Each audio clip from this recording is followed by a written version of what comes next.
Hello and welcome to the Why the Mountains podcast with me, your host, Stephen Farley. This is the second part of our interview with Paul Devaney. Please do go back and listen to the first one before continuing with this one. We will get straight into it and pick it up with Paul beginning to tell us about his experience on Everest in 2014 and who he decided to go with.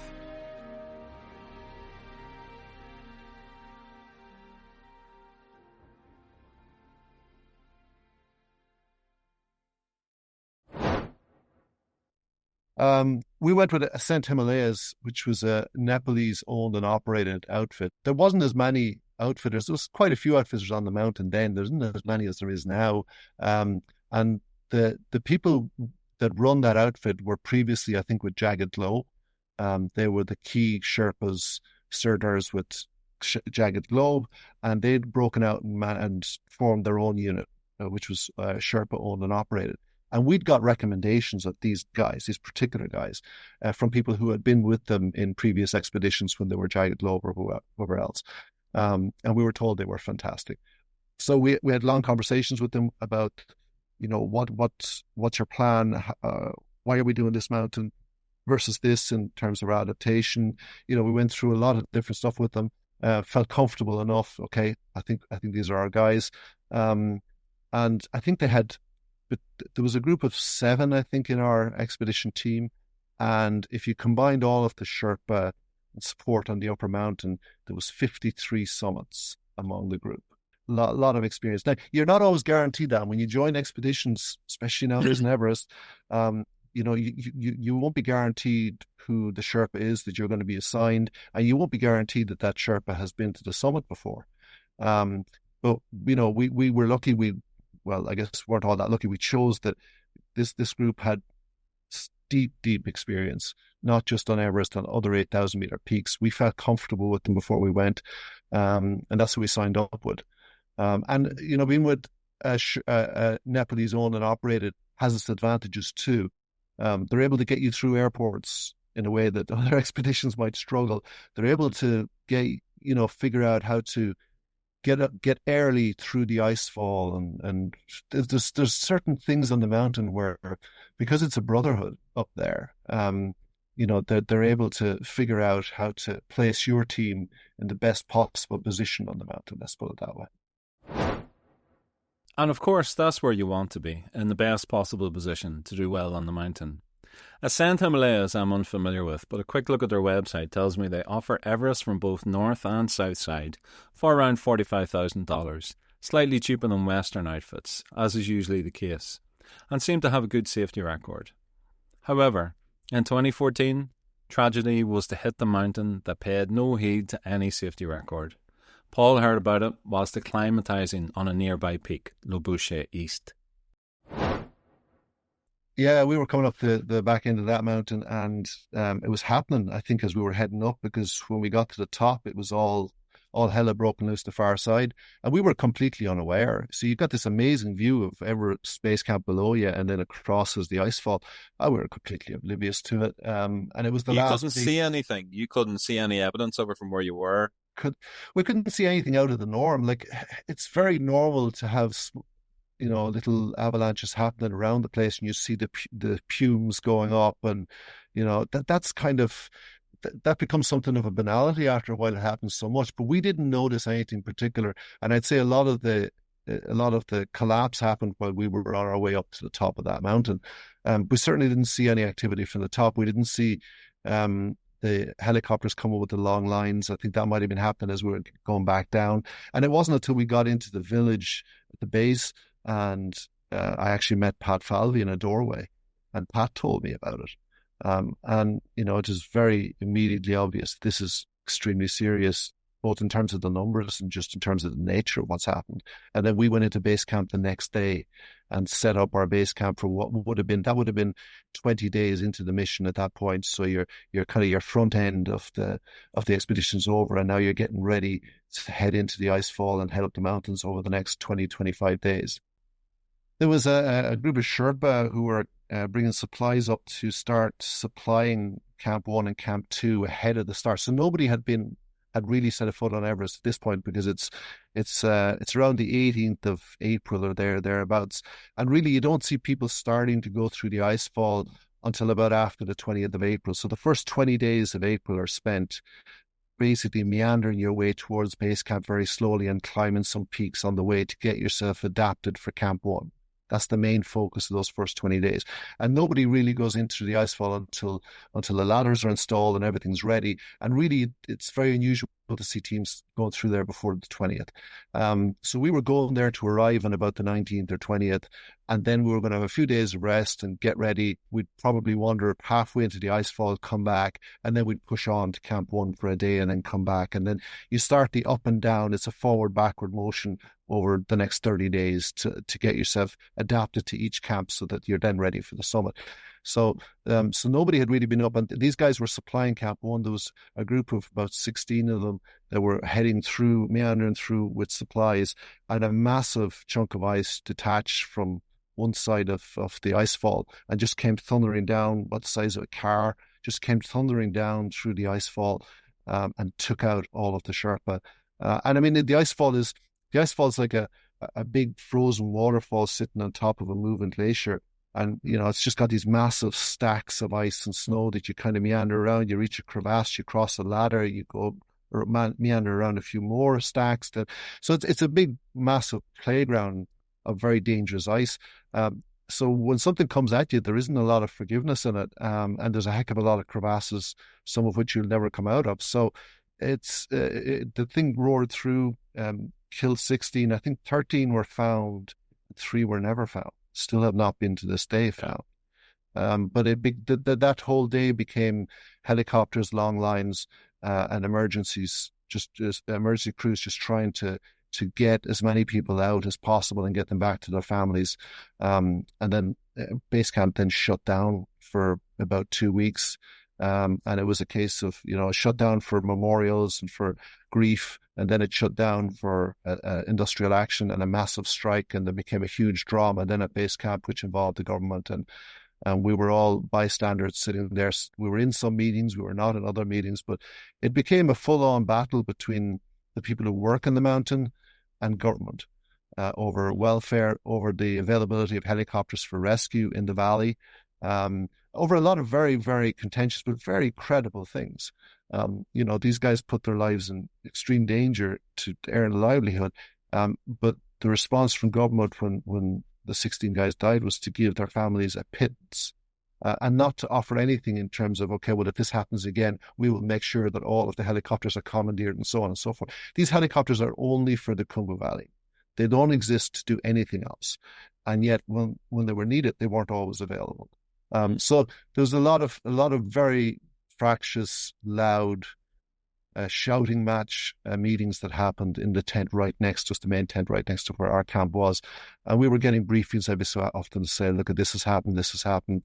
We don't know whether the season's going to continue or not. And then slowly but surely you start to see the teams kind of make their own decisions. And so you start to see the IMG, the American team, have decided to wind down and pull out. And then Russell Bryce's team, HIMAX, decided to wind down and pull out. And some of the bigger guys then kind of made the decisions for some of the smaller guys, and that was it. So, a week later, everyone's winding up and we're like told, okay, that's it. They're closing the mountain this year. There hasn't been agreement with the government and everyone wants to go home. On the 18th of April 2014, as Paul describes, a block of ice, or serac, came loose off the west shoulder of Everest and catastrophically crashed down into the Khumbu Icefall, killing 16 Sherpas. As Paul also describes, what followed next was weeks of heartache for all concerned, rescuing people, recovering bodies, treating injuries, telling families, consoling loved ones, and deciding what to do next. Ultimately, the decision was to close Everest for the year, which couldn't have been an easy one. For the remaining Sherpa, it was their livelihood and one of the main sources, if not the main source, of income for the year. For the international climbers and clients, this might be their one and only shot, after many, many years of preparation. For anyone looking to find out more about this tragedy, the 2015 film Sherpa, still available I believe on Netflix, covers the event as they happened to be there filming at the time. I asked Paul how he felt when the decision to close the mountain came. It's a very complicated question. I have to read back again because your memory can play tricks on you on how you feel about these things. But we were very frustrated at the time, because we felt like there were conditions there. There was an offer on the table, and we felt that diplomacy had utterly failed, and and we were getting reports that there was two or three guys who were just determined that regardless of what offers were put on the table here, they were going to take the season down. And whether that's true or not true is difficult to say. But yeah, you felt like that okay, there's a lot of livelihoods here that require this season to go on. And there's a lot of us here who want this season to go on. And if we all stop, then we're going to compound an already bad problem and make it worse. And that's all things you might say if you have a vested interest. And I can hear it even when I'm saying it. So we were aware that we had a vested interest and that these people's neighbors and cousins had just died here. So you're very aware that, okay, just curb your annoyance here because there's other things at play. And sometimes it's easy to curb your annoyance and other times it's not. But we were very frustrated. And when it all finished up, we thought the whole thing had been horribly managed. And that, the Sherpa could have got what the Sherpa wanted if certain things had been done instead of other things, and that it was all let go to hell in a handbasket too quickly and too easily. And the things the Sherpa were looking for were things they were looking for multiple seasons. This isn't just a 1 year, one-off thing. They were looking for sustained improvement here. And you felt like that opportunity had kind of gone by the wayside. Some of those things subsequently did end up being put in place, and there was a lot of improvement from that season. But, selfishly, you obviously had those moments where you think, well, damn it, there's a year gone, but you're also very aware because you're in the situation that, right, this is much bigger than you. So pop yourself on, just manage your emotions and remember that you're surrounded by people, especially in an owned and operated outfit that was Nepalese. You're surrounded by people that have had people they know and relatives of theirs that have died here. So you're balancing those emotions, but it is a very emotional time for everyone involved. The avalanche was an unfortunate accident, a tragedy for sure, though nobody's fault. It's part of life in the mountains, especially the high Himalaya. I have come across some rumblings around the route through the icefall, that it went too close to the west shoulder that year. But this is second guessing the icefall doctors, who have the mammoth task of finding the safest route possible to Camp 1. It's true to say I think that no route is safe. Russell Bryce cancelled the Hymex expedition in 2012, I think it was, due to the perceived threat offered by the route through the icefall, and many thought he was crazy to cancel. Paul goes on to explain in a little more detail what happened next, including the problems the Sherpa had with the central government back in Kathmandu. A lot of our Sherpa and even the guys who ran the expedition, they were straight up into the icefall when this happened. A lot of them, because they knew the people involved, and they wanted to get stuck in and they wanted to do something about it. So yeah, you're not disconnected from it. And sitting there and experiencing the meetings, experiencing the anger, was something very unusual. There was red, raw anger by the Sherpa against the government over the way that they've been treated. And watching that play out, I met the minister. I was walking across base camp, and I met the minister when I was walking over, and I stopped him and I said, "Are we restarting and going home?" He said, "Restarting, without doubt." And within 24 hours, it was all over. So, it was a very complex issue. It took a long time after. It took a while after to figure out the complexity of what was being asked for and what wasn't being granted. And there was a lot of fog of war in it, where you're trying to figure out, are they being screwed over here, or are people just not taking a calm, considered approach to how to solve this problem? And you're trying to reason all of that while this big tragedy has happened. So there was two different things going on, and you're trying to kind of keep them a little bit separate. But in our own minds, we're also trying to think, do we want to trek up through the icefall and past where that has happened? And are we prepared for what we see when we get up there? And you're kind of trying to push all that through your head. I mean, you've prepared yourself for the reality of what this will be like, but then you're faced with this reality in front of you, and then you have to very quickly go, okay, do I want to be part of this? Am I prepared to be part of this? So I think it was good to have experienced it there rather than to have come down off Le Bourget East and gone home. I think to have been there and seen and witnessed it and felt it meant that you had a greater understanding of it, and that helped you to cope a little bit more with the disappointment of it. This is a difficult situation for all concerned, but with varying degrees of difficulty. People have lost their lives, and there are many people who would say the mountain is not worth one life. Others would disagree and argue that a challenge as immense as Everest is worth the risk. It's a personal decision for sure, but for the Sherpas, this is their livelihood, so it's different for them.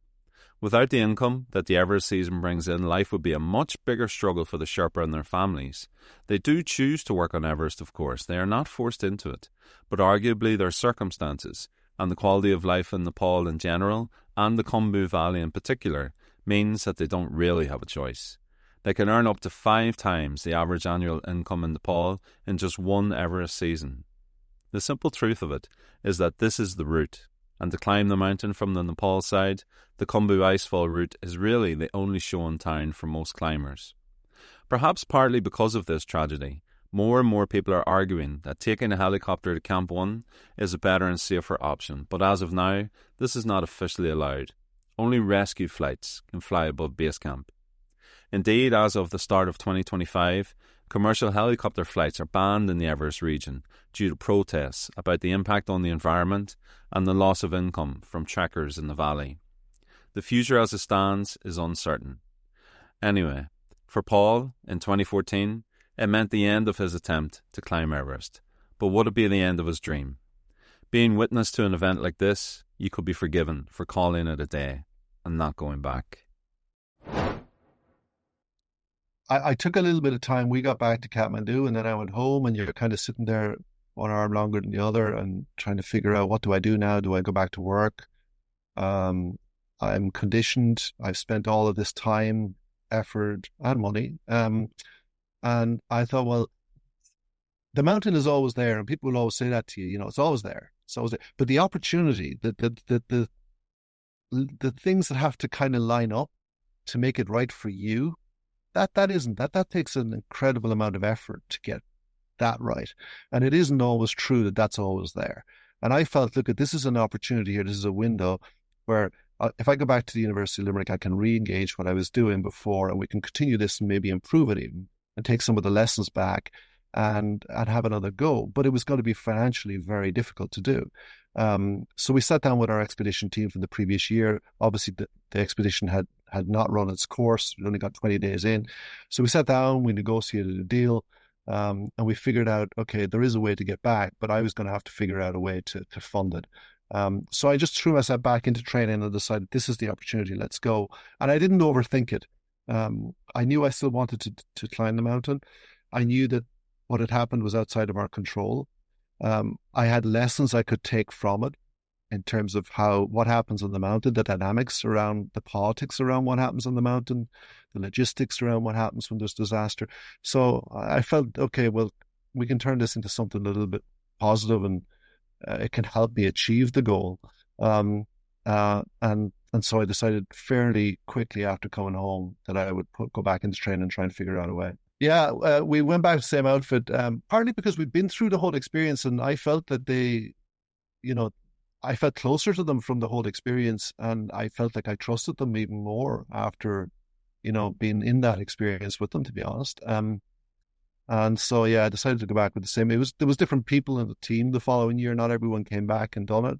That was in the team. But yeah, I felt comfortable enough. I wanted to change out some of the adaptation. I wanted to change the route in. You've done Island Peak, you know what that's like. I wanted to do that on the way in. And I wanted to just take a different route to base camp, just to change it up a little bit. And so, yeah, we put in Island Peak and had a few days there, which is really awesome. And just, yeah, have a different experience on the way there in 2015 than we would have before. And I was more, because I'd walked every step of it up to the base camp bit, if you like, I had much more tangible evidence of what the adaptation phase of this would be and what would be more beneficial or less beneficial to do. So there was lots of discussions over and back with the team to try and figure out the best way to do the things like that. So then you felt like you were more in ownership and more involved in the expedition rather than just being given a itinerary and told, show up here, sign up here, and we'll do the rest.